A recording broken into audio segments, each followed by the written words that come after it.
Shabbos, everybody. Shabbos. All right. Hi, Alina. Good to see you yesterday. 1 second. Okay. Yeah, that was the cutie wood over there. Right there. No, on the table. That's what I left for you. Oh. All right. Shabbat shalom, everybody. Shabbos, everybody. Wow. You do the Sfardi. Shabbat shalom. And I'll do the Ashkenazi. Shabbos. Shabbat shalom. Shabbat shalom. Shabbat shalom. Shabbat. I can't even do it. I left Brooklyn so long ago.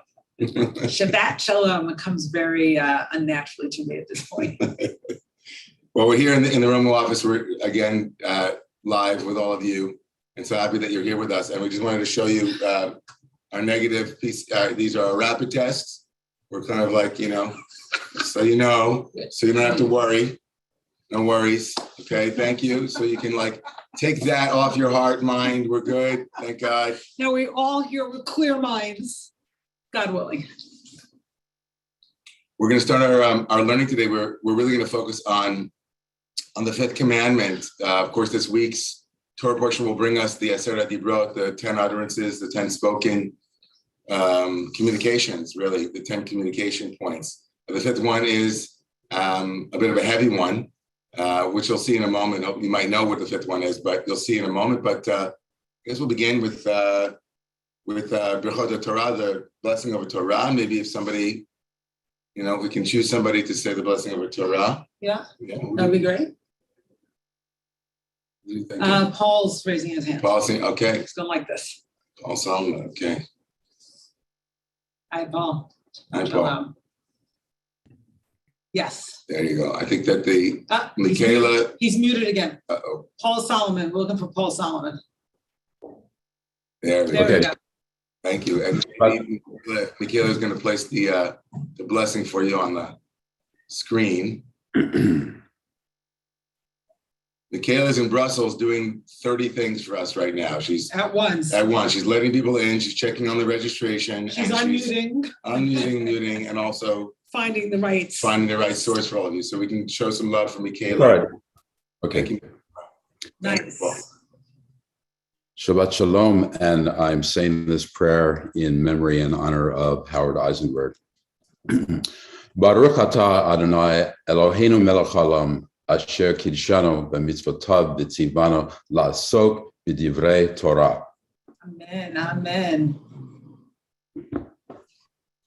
Something that I began to do in the Hasidic Masters class, which I'd like to also offer those of you here, just as Paul just did that. I know that the chat is not open at this moment, but if Michaela, can you open the chat for just a moment to let people dedicate today's learning for loved ones or for healing or for those who are being remembered? Thank you, Michaela. So good. So just briefly, Howard Eisenberg was a dear friend of Paul's. And so when I knew for years and years, and he just passed on Thursday, and Sharon Dolan also knew him well, but a 94-year-old poet and dramatist and writer and just someone who was in love with life. And we will miss him so much. Thank you, Paul, for raising his memory. Yeah. Yesterday, I think this week was a lot of elders. I think that Thich Nhat Hanh, for those of you who know, the great Buddhist monk, the Vietnamese Buddhist monk who passed away yesterday and was a major influence on my life and on the lives of many of the members of our community. And also, yesterday was a very full day with the Levaya for the father of Richard Gedoldig, when we presided at that, and so thankful to the community who came out. I neglected to mention last night that Richard's, the Shiva for Richard's father is tonight at 6 o'clock on Zoom, and also tomorrow afternoon at 2 o'clock. I didn't mention that last night. It's a very full day. Dr. John Spitzer, the father of Juliet Spitzer and father-in-law, Hoten of Phil Wax. And also the great Rabbi Simcha Kraus, who many of our community might not know, but was a remarkable modern Orthodox rabbi who was way ahead of his time in terms of empowering women and women's studies in the Orthodox world. His son, Vinny Krause, is the principal of where my kids go to school, SAR, and my nieces and nephews, and had a chance to watch a little bit of his levaya, the funeral for him from Israel yesterday morning, and it was so heartwarming and sad and beautiful, and what a celebration. So for all of those people that we're holding now, we're going to be honoring them also as we talk about what it means to honor. It's a bit of a hint into the fifth commandment, into the fifth of the 10 utterances. I'm going to share the screen now and we'll get our learning started. So happy that all of you are taking time this morning to learn Torah with us. It's not lost on us that it's a big deal. And so, Yasher Koach Lechem and Kol HaKavod. Waiting for a very slow app to open up. For some reason, it's not opening. So as we wait, there's something about that, specifically about the fifth commandment, about honoring your parents, that I realize is that we're all experts in that in some way or another. We all have parents. Many of us are parents. But, no matter what, we have some kind of relationship with our parents, good, bad, or probably a mix of the two, and very complicated. That's my guess, at least. So we can all speak from that deep knowledge of what it means to have parents and to relate to them. Okay. Here we go. There it is. Give me a big thumbs up, everybody, when you see the text. That'll be excellent. Awesome. How do we do this so that we can see? We want it to be full screen. Okay. All righty. We're gonna make it Alina's saying bigger. Oh, Make it bigger. Trust me.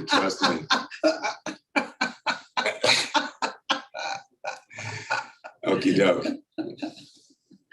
Okay. All right. Source number one. This is the moment that we've all been waiting for, I think, in Torah, which is the moment of receiving Torah. And the Torah, after much, as we said last night, much preamble, there's the Yitro story, which we discussed last night, and we will discuss more later in chapter 18.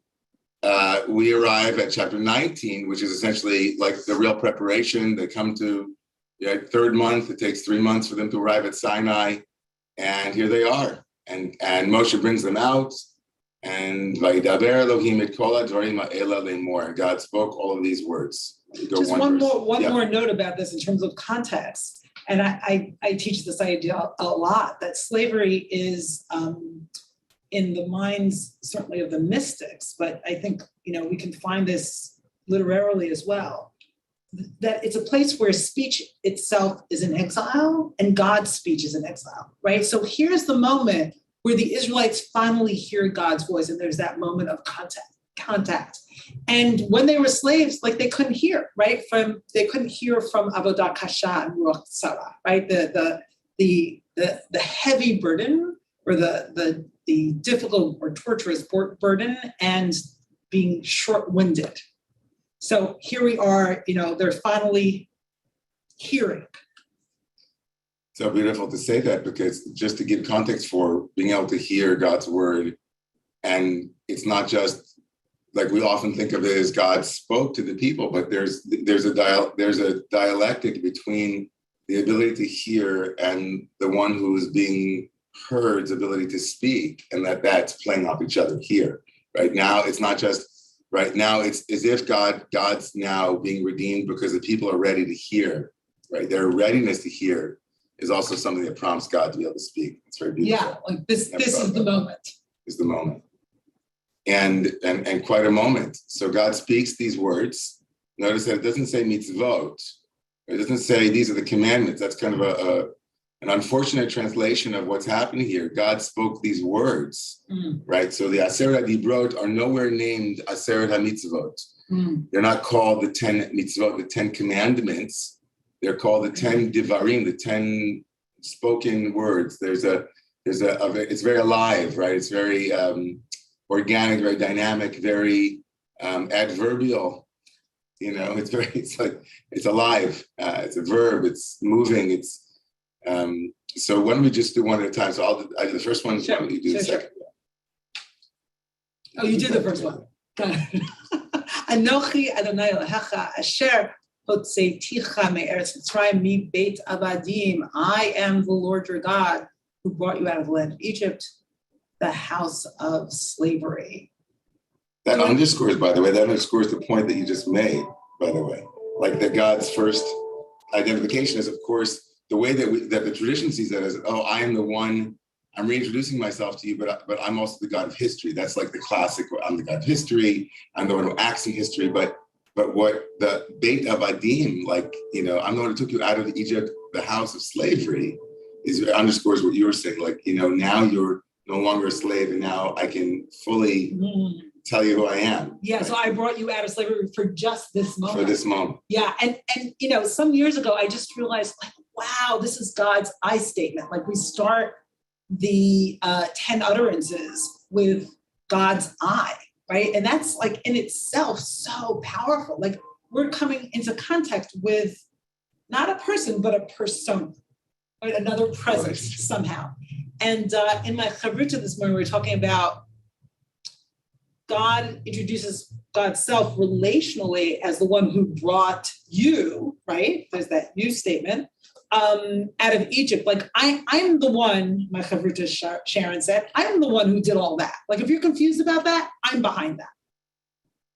And I think that's such an important point, because we'll see later on in one of the last texts that we're going to learn together this morning, that the nature of God's, or I would say that the amount of God's self-disclosure, or the quality of God's self-disclosure itself, is something to interrogate and see in that word I am, Anochi. We'll see from a text from a very famous Hasidic master that kind of lands there as a way to also understand the mitzvah, or the utterance of honoring our parents. We'll see that a little bit later, but I love that it's relational. Verse 3, no other gods. Elohim achirim, right? No other. Don't make a god of others, right? Don't make others into God, or right? Don't al panai literally means on my face or before me. In other words, this relationship is sacrosanct, right? This becomes the prohibition against idolatry. If the first mitzvah or the first utterance is the knowing, the relationship, one of the qualities of the relationship in verse 3 actually, verse 4 is more about idolatry, but the verse 3 actually bridges between the I am and we're in a relationship, and this is monogamous, which is verse 4, and says, it's about what happens here, and right. And I think, and again, my chavruta and I were discussing this, but there's something about being in God's presence or before God's face that makes it perhaps impossible for there to be other gods. So this might not only be an instructive statement, but a descriptive statement. If you're really in my presence, you're not gonna sense any other gods before me, right? In this I thou relationship. 4.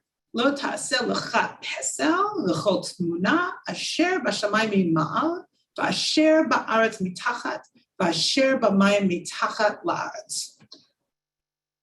You shall not make for yourself a sculptured image or an idol or any likeness of what is in the heavens above or on the earth below or in the waters under the earth. Right, so verse 4 and then now 5 also, lo tishtachaveh lahem v'lo ta'avdeim, don't bow before them, prostrate yourself, don't serve them. Ki anochi, there's the word again, anochi, I am, Adonai Elohecha. Now I'm not the God of Egypt, but El Kana, Poked, Avon Avod al Banim, al Shileshim, al Ribeim, Lison I. That verse 5, we could get stuck here for a while, and I think we shouldn't, but right, there is a very difficult verse. God's a jealous God, right? There is a sense of generational karma, as it were, generational sin, as it were, that carries from one to the other, right? There's almost a threat in here in this, which kind of cuts at to the relational model, which kind of definitely cuts against the grain of where we are in terms of parental good parental practices and good, deity practices. This wouldn't be, if God had gone to deity school, we'd say that this is a moment of that is inappropriate. But what's the inappropriate part? The threat, the punishment? Yeah, maybe. But it also maybe, but also it makes God deeply relational again, which is the relational aspect of if you are all in, it's hard not to feel that the betrayal will be a betrayal again, prescriptive or descriptive. It's not a good thing for you, or is it right? When you do this, you will experience me in a particular way. If you're not in full relationship, you'll experience me this way is another way. Yes. I remember the moment, I think it was my young adulthood, I'm not sure, when I realized that there's something about this that is profoundly true, which is that the guilt of the parents is really visited upon the parents. Like that actually happens. That's what Freud is all about, right? That's what psychoanalysis is all about. It's like, how do you unlock, as you described, that karmic legacy? It's like we are in those bonds for generations, unfortunately. We can be, at least. One thing I'll add here is that I remember reading a book by a Jungian psychologist, psychoanalyst, Jungian therapist named Thomas More. Some people might have heard Thomas More, remember? Care of the Soul. Care of the Soul. Yeah. So he had a book also, he had Care of the Soul, but he also had a book called Soulmates. And in that book, he described a kind of, I thought it was a more real way of understanding relationship than what was extant, what was like around in the New Age world. He essentially came in and said, listen, relationships are messy and there are no perfect relationships. But one thing about romantic relationships in particular, he said, is that it has shadow and that negative, quote unquote, negative feelings are actually welcome because actually that's the price you pay for caring, right? Because you're in a relationship as a human being, like you are working with these intense emotions. So it was kind of cutting at, he was also had once been a priest, so he was cutting at theologies that are deeply rooted in the personified divine, because he said, without it, it becomes a kind of abstraction, like, God as a thing, God as a cosmic deity. Does God have jealousy? Well, if you're in a relationship, right, that comes up, right? God's like saying, hey, I love you enough to care when you cheat on me. Right. And we're not like in a polyamorous divine relationship as much as you might like that. It's about commitment. It's about being all in. And I think that helped soften for me some of these difficult moments where God seems to be only too human. Right. It's like, no, this is real. There's karma, there's guilt, it's messy. Yeah. Maybe verse 5, 6. Yeah. Who's reading? You. Okay. The Oseh Chesed La'alafim. So this is the sort of counterpoint to the last verse. Oseh Chesed La'alafim La'ohavai L'shomrei Mitzvotai. But showing kindness to the thousandth generation of those who love me. So if the guilt extends to the third and fourth generation, the kindness extends to the thousandth generation of those who love me, God, and keep my commandments. So I'm appreciating the personal way. Again, it's still in the I, thou sort of a way that God is speaking to God's people. Like it's just, this is so far all relational. And then verse 7, which is now commandment 3, in the traditional way of seeing it, or the utterance number 3. These are multiple utterances, but the way that they're categorized is, until this moment, many of the commentators see the entirety of verse, 3 through 6 as the second commandment, right? This is about idolatry, about the sanctity of the relationship. Right. And now verse 7 says, Lo tisashem lo nalecha lashav, right? Do not swear, do not lift up the name of God in an empty way. For God will not forgive or cleanse or clear the one who lifts God's name in the way of shav. That repetition there, shav, the two shavs, meaning empty or without purpose, right? So this is very extreme. Yeah. And there's no cleansing here of this sin. Like, why the sin? So when we looked it up this morning, Rashi says that what the person is doing is swearing I'm that going to show you guys the Rashi. It's right here. is that something isn't what it is. Like, so denying nishba l'shanot et hayadua al amud shel even shehu shel zahav. So swearing about something that it's known to be that thing. So for instance, a pillar of stone, swearing that it's gold, like denying the fundamental nature of reality. What came to my mind at this political moment is denying that a president won an election, like denying what is true, so that you're sort of threatening the very fabric of existence by doing that. So there's something about that you can't be cleansed from. Right. So this particular, we're going to make our way towards the fifth utterance or the fifth commandment, but just it's kind of a vital moment here in terms of the traditional way of understanding this is that taking God's name in vain is don't swear, don't say, gosh darn it, or whatever it is, don't say the name of the Lord in vain. But here it's in the context of using God's name as an affirmation, or we might say using religion to buttress a claim against reality itself, right? Nice. Right. So to use religion or to use God's name in some way that using the authority of God in a way that distorts the truth. Or destroys. Or destroys. Truth, not the truth, but truth itself, I think is what this is saying. So we move from there to Shabbat, which is the fourth utterance. Pardon me as I scroll. Zachor Yom HaShabbat Lekadsho, verse 8, which is not in the English here, but it will be. Right? Remember, right, the sanctity of Shabbat makes its way into the kind of the right side of the, as it were, of the two tablets, right? There's a relationship to Shabbat that is grounded also in an honoring of God, right? Remember Shabbat because in that moment also you remember the divine, right? Mm-hmm. It's not about you, it's about God, or about creation and creativity and human, I guess, humility, right? And kind of like right relationship. Right. Sheshet yamim tavod v'asita kol melachtecha v'yom hashvi'i shabbat l'Adonai Elohecha. Right, this is a very long version. This makes its way out into our Kiddush. Right, remember God, serve God. Lo ta'aseh kol melacha ata u'bincha v'itecha avdecha v'amatcha u'behemtecha v'gercha asher b'sharecha. כי ששת ימים עשה אדוני את השמיים ואת הארץ ואת הים ואת כל אשר בם וינח ביום השביעי על כן ברך אדוני את יום השבת ויקדשהו. Right.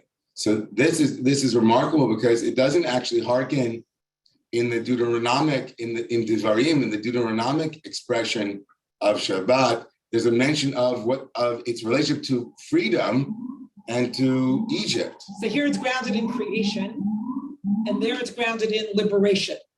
Although here there's liberation as well, or implicitly, because we're commanded not only about ourselves and our own families, but also about our slaves, our handmaidens, our animals, and strangers.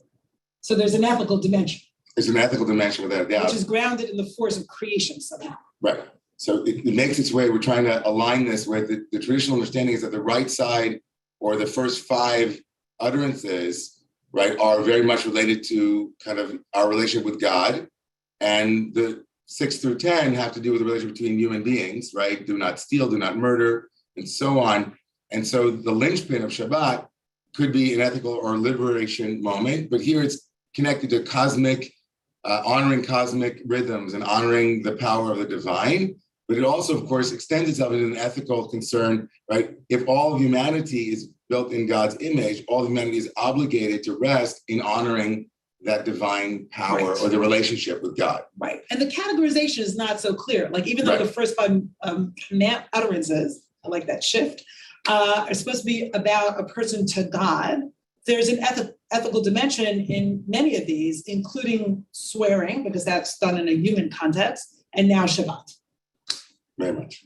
Okay. And we've arrived at the We didn't read the English for this, but I think so. We got it. We got it. We got it. Verse 12.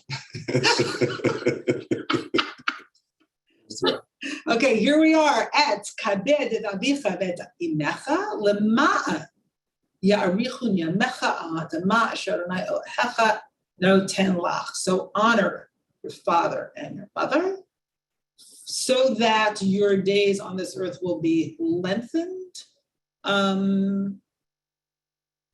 The earth that God gave you. The Lord your God has given you.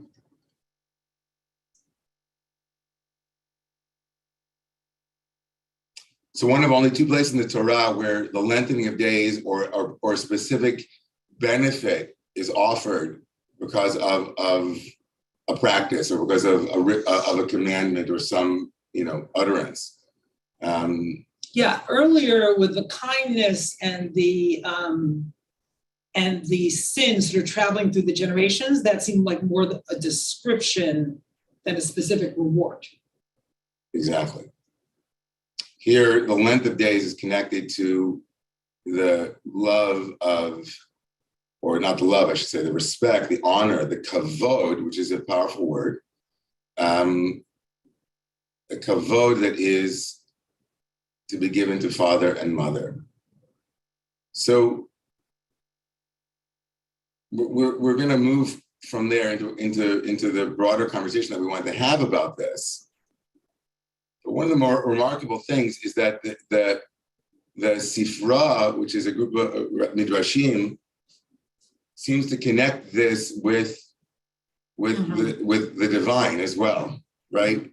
In other words, lest you think that this is only about honoring your father and mother for the sake of your father and mother, there's obviously a connection that is made between the honor that is afforded and given to one's father and mother in this tradition and God, frankly, right? So the Sifra says, Ish imo ve'aviv tira'u, v'ne'emar et Hashem Elohecha tira. Now, it's true that there is another place in Torah where it's not honoring one's father and mother that is the focus, but fearing one's father and mother, right? Ish imo, a person and his mother and father you should fear. The order switched, one is mother, one is father, here it's father, mother, but it compares it, the Sifra, this Midrashic corpus, compares that verse to the verse that says, Et Adonai Elohecha tira, one should fear one's God. Hekish mora'a ve'em lemora hamakom. The Sifra says one should compare, they are analogous, right? There is a comparison because of linguistic or maybe thematic comparison between the awe or fear that one has of God and the awe and fear that one has of one's parents. And then it goes on to say the same thing with kavod. Ne'emar kabed et avicha ve'et imecha. It says, honor your parents and your mother and father. V'ne'emar kabed et Adonai mehonecha. And there's a verse in Proverbs that says one should honor God more than one's possessions, one's material possessions.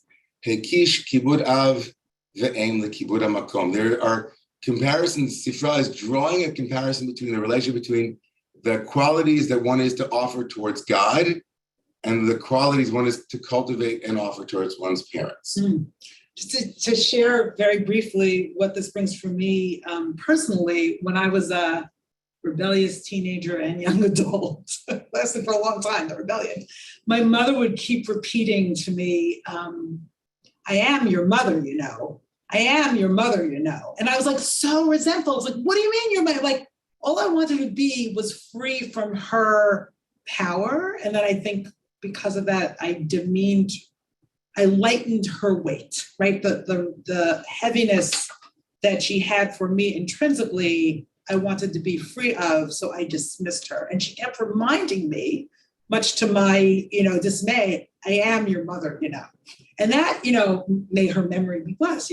For those who don't know, she just died this past August, but that reverberates for me. I am your mother, you know. It's like a powerful I statement. So it's. I think that when we were talking about this, yesterday this week was a full week of saying goodbye to parents in our community in different ways, and the notion of authority is also clearly up pretty consistently in our culture at this moment, and always has been.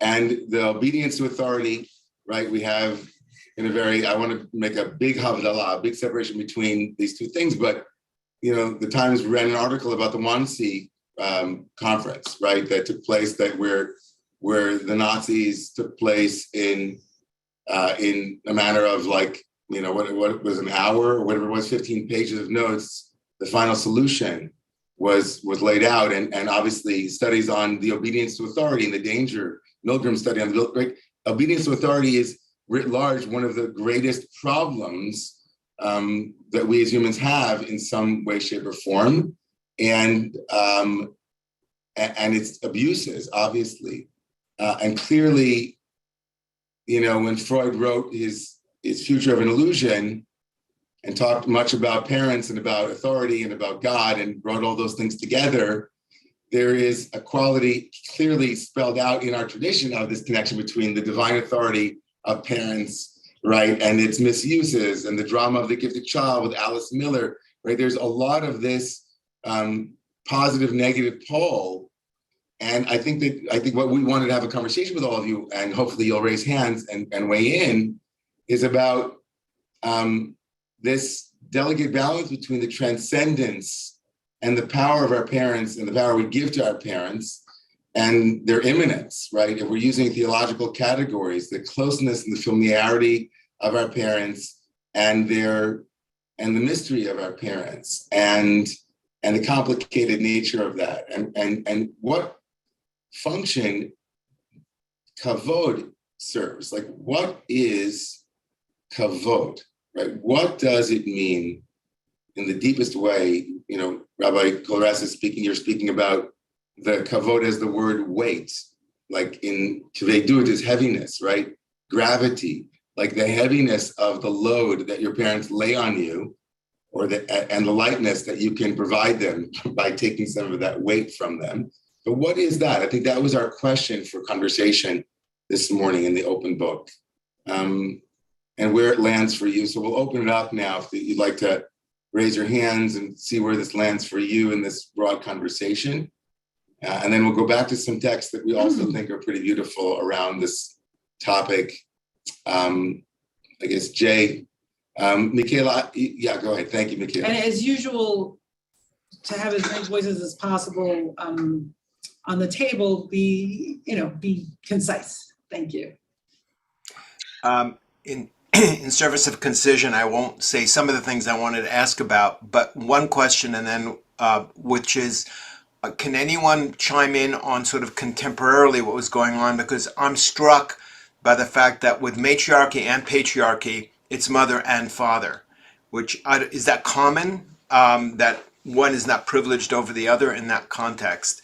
And specifically to your open book question, I love the fact you brought in Alice Miller, because to me also it's the whole notion of what are the costs of being a good child? And I think that's sort of another frame with which to think about these particular utterances. It's such a great question about the fact that mother and father are included, and I don't know, I'm not aware of comparisons to other Near Eastern cultures at that moment. Are you? No. You want to open the chat for a minute so people can, if anyone has information about that? Sure. We'll look to the chat to see if there's an answer to that. But in the interim, I guess we'll continue to take comments. Thank you so much for the question. The price of being an obedient, or you said being a good child, right? That's what you said, Jen. Yeah. And I think it's impossible to fully, remove this kavod from some of the later Deuteronomic, let's say in Devarim, where it talks about ben soreh or moreh, like that. There's a notion of a rebellious child and the intense need for this patriarchy to have children who are in alignment, right, with the patriarchy. And what we were talking about yesterday too was the great tension between rebellion and obedience. Like, we were listening to Brother Richard yesterday giving a eulogy for his dad, a public eulogy, where he talked about his dad as the ultimate anti-authoritarian, that his dad taught him as he grew up to resist all authority, to question everyone. No one got a pass except his dad, right, who got a pass. And it's pretty stark, if you read Leon Kass's book on Genesis, where he talks about the role of Isaac, right? Isaac has to be exactly what Abraham tells him to be, but so he can't emulate Abraham because Abraham was the ultimate iconoclast. So Abraham breaks the mold and Isaac has to hold on to it. And I always think about that, the role of being, right now that it's set. Isaac does break the mold, excuse me, but. How does Isaac? Isaac is the only patriarch who has only one wife. That's true. There are many ways. But Isaac that's true. loves his wife. He's the first That's man true. to love a woman. Totally true. I could go on, but I won't now. Right, but in the ways that he breaks the mold is different than, yes. Right. So there's room for his creativity. That's true. That's absolutely true. There's room Well, for that's his one of the creativity. That's like a profound, shifting, repairing of a kind of family dynamic. Right. And he digs the wells, and he digs the wells. He digs his father's wells, and there's repair and healing. So he's not an iconoclast in the same way. You're absolutely right. Right. So there's room for him. And maybe there's also room for, anyway, so that's the tension. It's beautiful. So a lot of hands. We're going to come back to Paul, Roberta, and Miriam. So go ahead, Paul.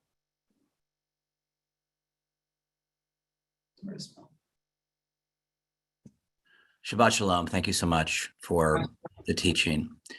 I am struck by the way the message, the utterances are delivered. We have a tripart relationship between God and Moses and the children of Israel. The decision, very complicated, very ambiguous decision, was made for God not to deliver his utterances directly. Moses is the intermediary.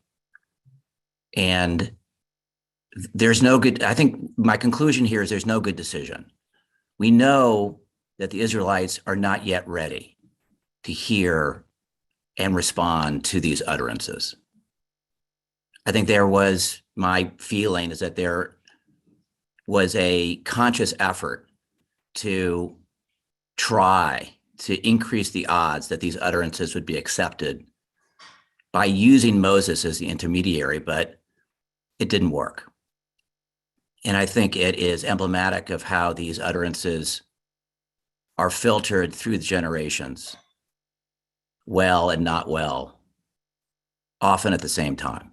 That the central ambiguity of how these utterances are delivered and their importance by inference is hopelessly muddled.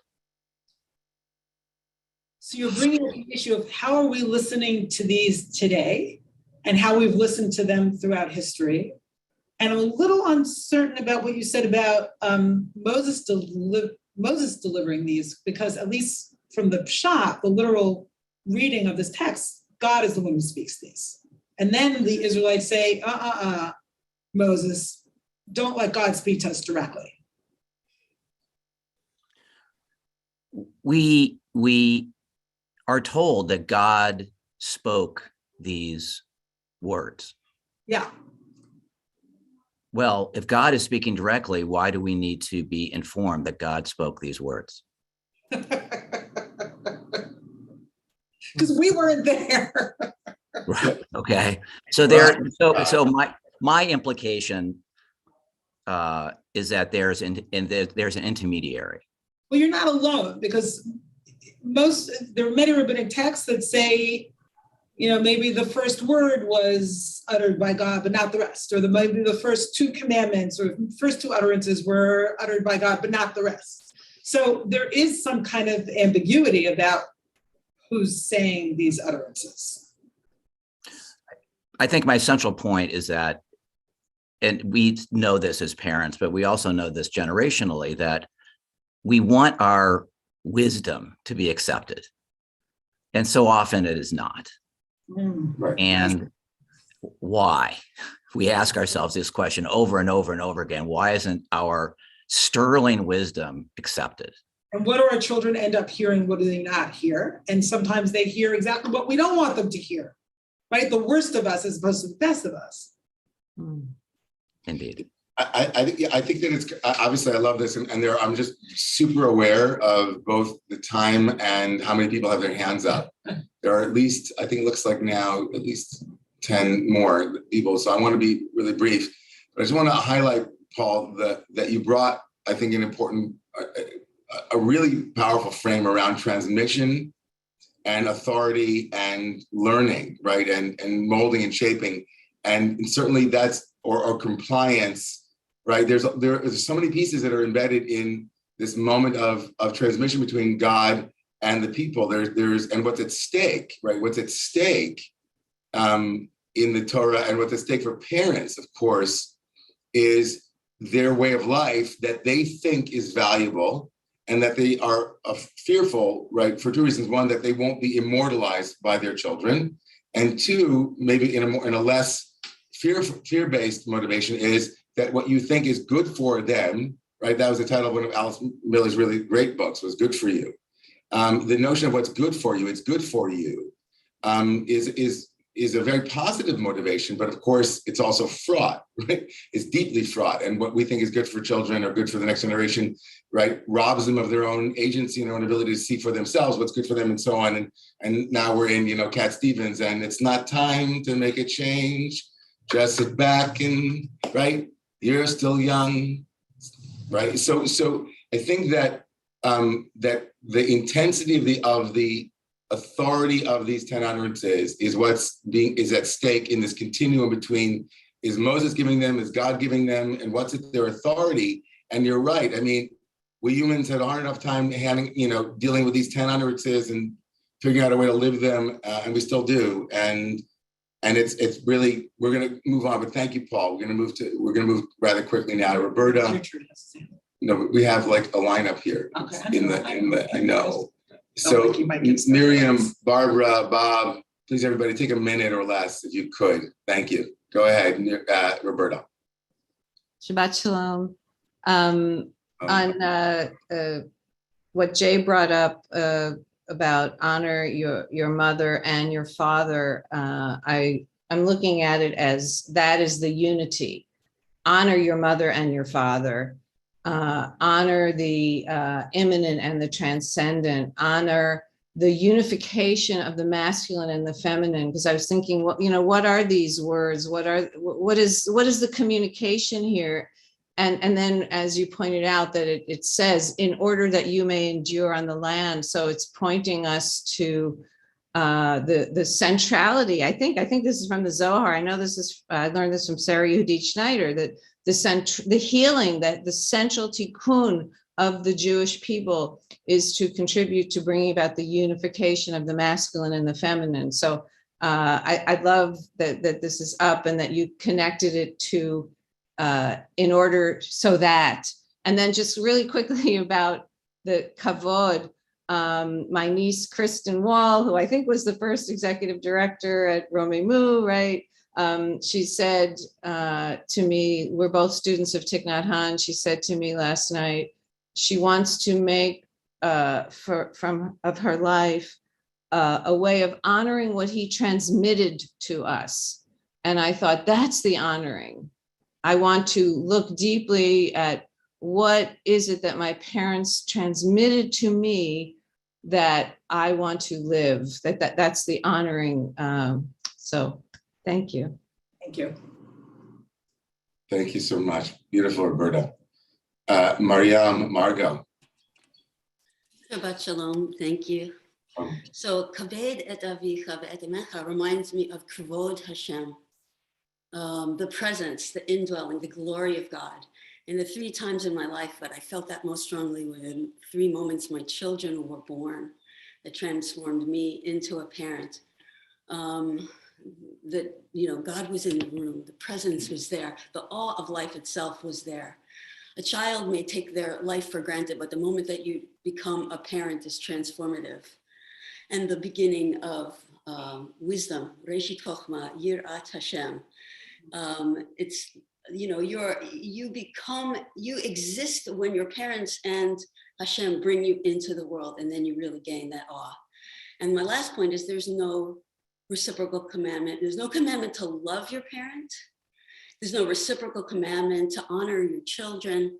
I think to love a child is a profound gift that just comes to you. And you can command love of God. And perhaps you can do that by loving your parents, but it's interesting that there's no reciprocal commandment and there's no commandment to love. Arti. Shamati. Wow. I feel like you just brought awe into the room, into the Zoom room. Thank you, Margot. I wish that we would have a movement like we have movements to queer the Torah, and the voice of women is absent of the Torah, but also the voice of children is pretty absent of the Torah too. For good reason, it's hard to find a movement started by children for the sake of their own voices. But what if a child, could speak? I think a child would say, man, you missed that one, God. Why not command people to love children? That would have gone a long way. Well, command to actually honor children. To honor children, In a way, it's even more profound and difficult to honor as opposed to love. Absolutely. To honor a child, like the child's transcendence, right? Respect and otherness and boundaries, yeah. And it's anyway, so thank you for bringing that. Barbara, Bob, and Daniel, trying to make our way to everybody if we can. Barbara? Shabbat Shalom. I hope you can hear me. Thank you for all of this. Thank you, Miriam. I guess the thing that is striking me is a little bit slightly broad. The idea of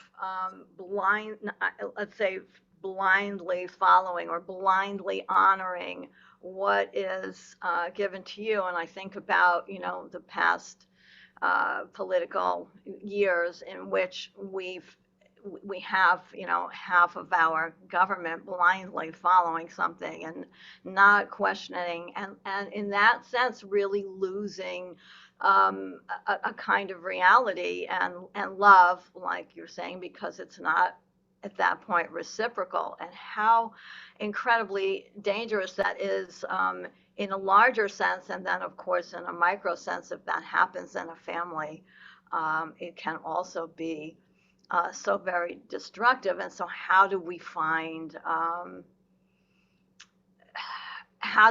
let's say, bring clarity back and really look at it in a two-way street, because almost all the big destruction that has happened in the world has been because of this kind of marching in step, and that could be justified by something that they have read. And I find that disturbing. So I think one could argue, and again, what I love about these Torah studies is that we actually are toggling multiple spheres of, we're talking about the feminine and the masculine and contemplative practice and inner work and parental work and family systems. And also on the political level, one could argue that part of the radical uniqueness of the form of government that was created here in the United States was a desire in a very important way to give a voice, for those who are like to put a check on authority and the very kind of blind obedience and a kind of fiat of kings and so on.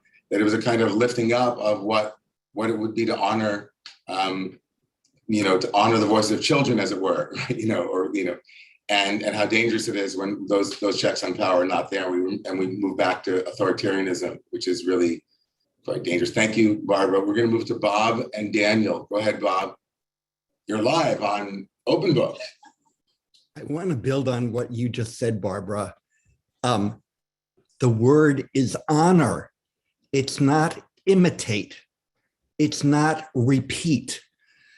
From a sociological point of view, what is so elegant here is God makes a kind of conservative, be aware of where you came from, but not literally repeat it. So he allows the freedom for us as a people to evolve, but not too fast.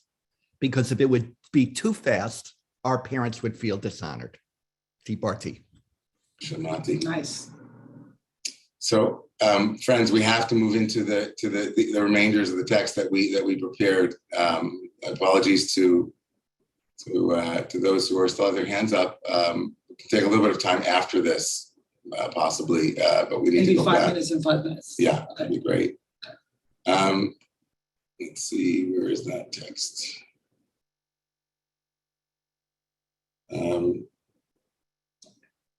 There we are. Okay. Okay.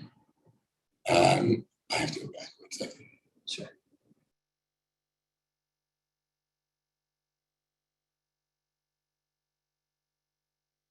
All right.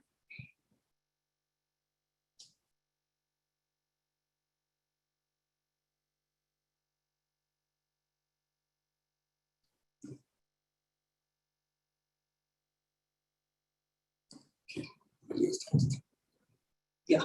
So text 4 is from a novel I read some years ago called Water for Elephants. And it's about an elderly man looking back on his life, and he used to work in the circus. And he writes specifically about what he learned from his father. Or he tells in the book what he learned from his father. My father felt it was his duty to continue to treat animals long after he stopped getting paid. He couldn't stand by and watch a horse colic or a cow labor with a breech calf, even though it meant personal ruin. The parallel is undeniable. There's no question I'm the only thing standing between these animals and the business practices, which were, unethical, of August and Uncle Al, and what my father would do. What my father would want me to do is look after them. And I am filled with that absolute and unwavering conviction. No matter what I did last night, I cannot leave these animals. I am their shepherd, their protector, and it's more than a duty, it's a covenant with my father. So this made me just brief comments on this. This made me think about what each of our covenants with our parents are and mean. And I had a little disagreement, a little machloket, a little, conflict, of course, l'shem shamayim, for the sake of heaven, with my chavruta Sharon this morning. So we have all kinds of covenants, or maybe a better word she was claiming, is contracts with our parents. Some of us are so much pressure to succeed in the world, and that's our contract, and often unconscious. Or maybe the covenant is actually, or contract is to fail in the world. Like each of us have a different sort of mandate that we got from our parents, whether it was said or unsaid. There's the aspirational covenant, and then there's the real contract with our parents, where we're sent out into the world to behave and maybe imitate, until maybe we become conscious and deeply conscious and can maybe release ourselves from that contract or live out that covenant in the best way possible. I actually want to teach this Torah from the Mea Shiloach, but then this Hasidic master, but then I want to come back to what Rabbi Kolaris was sharing about covenant. And this is, I think, one of the most remarkable Torahs that in Chassidut that I've ever read. And it takes the word that we began with, where God's self-revelation, where God reveals God's self and says, we're in a relationship together. I'm the one, as you said, I'm the one who took you out. Oh, those things, that was me. But when God says, I am, says the Ishbitzer, this is from a book called The Waters of Shiloh. It was written by a Hasidic master named Mordechai Yosef of Ishbitz, known as the Ishbitzer Rebbe. It's a very radical thinker. And he writes that God could have said, I am the Lord your God, not with the Anochi, the word I am as it's used in the 10 utterances is Anochi, I am, but there's another one that those who speak Hebrew know is a simpler version of Anochi. It's 3 letters instead of the 4 of Anochi. It's Ani, I. And he says that the difference between the word I as Ani and Anochi as I is 1 letter. It's the Chaf. And that letter Chaf, those who are familiar with the letter Chaf know that the letter Chaf in Hebrew serves, at least as a prefix, to create a similitude, a similarity, right? I am sort of like this, ke'ilu, ka.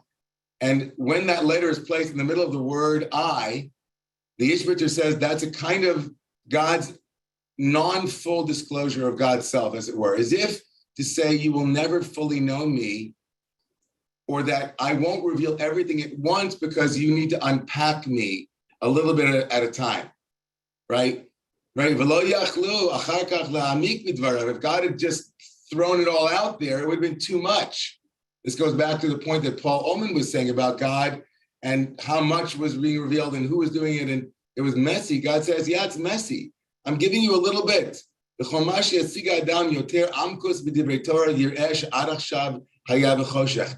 the more you learn about Torah, the more you realize you didn't really know.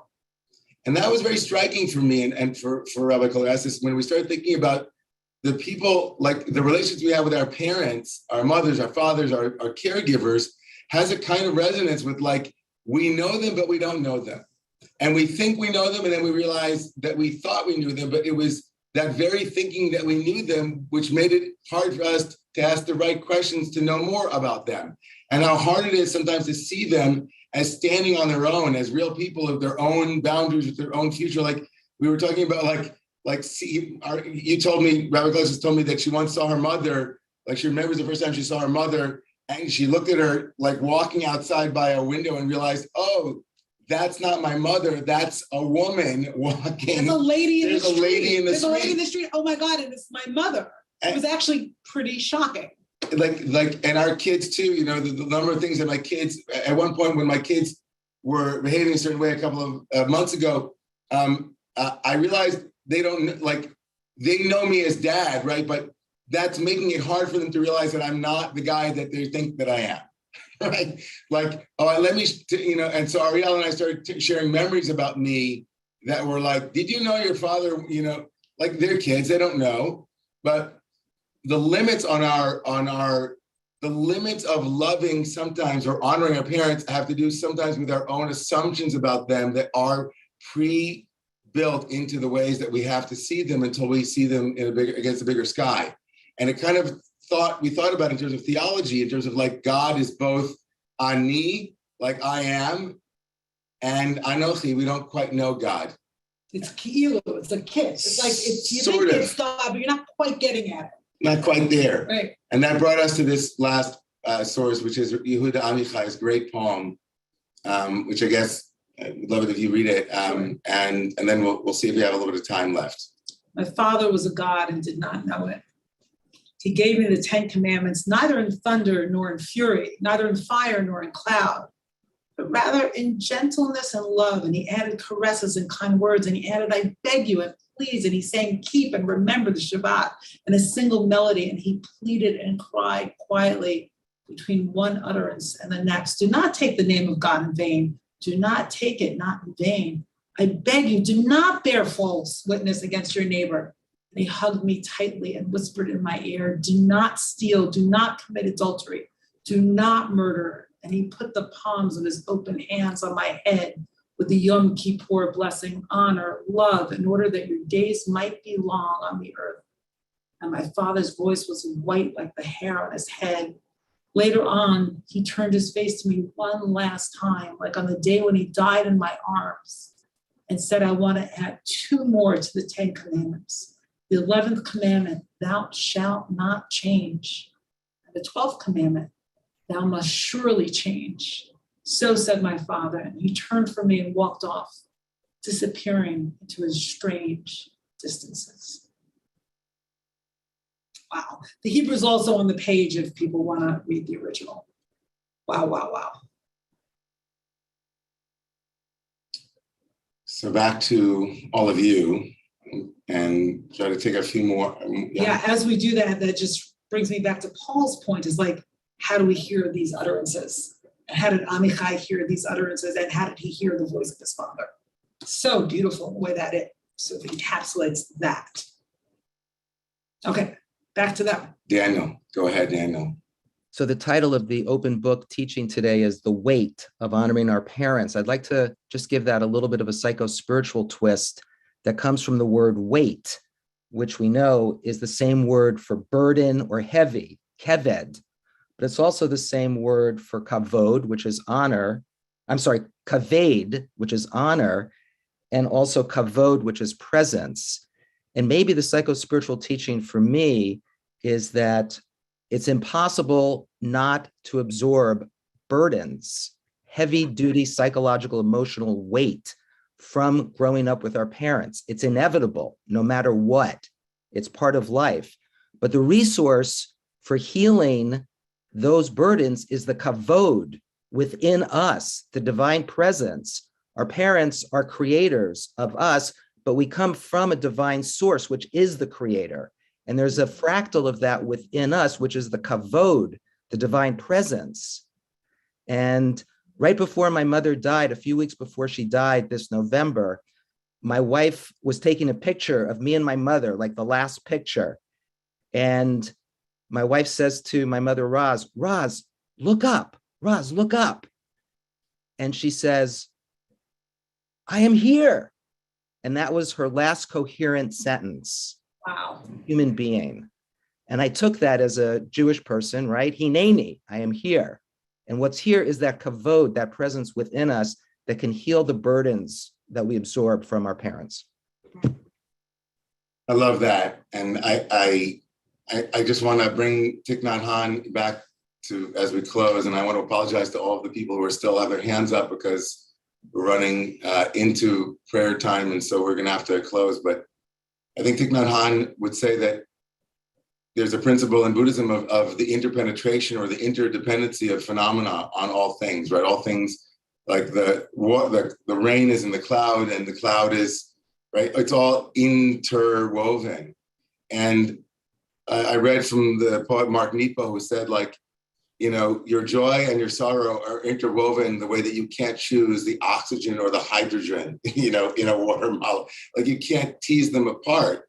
And I would say the same thing here, like our parents we are, whether we love it or not, whether we honor it or not honor it, we are interwoven with our parents, both their burdens, their difficulties, their karmas, and the gifts and the blessings too. And I love the way that Daniel just brought that. And Amichai obviously brought it home too. Any last things before we go? I'm feeling like the fullness of the paradox of the heaviness of the relationship and the honor as a potential key to lightening it. We know that you all stay here in this space and hope that you'll have a furtive conversation. See many of you in the davening space soon. We wish you a Shabbat Shalom, everybody. Good Shabbos, good Shabbos, Shabbat Shalom.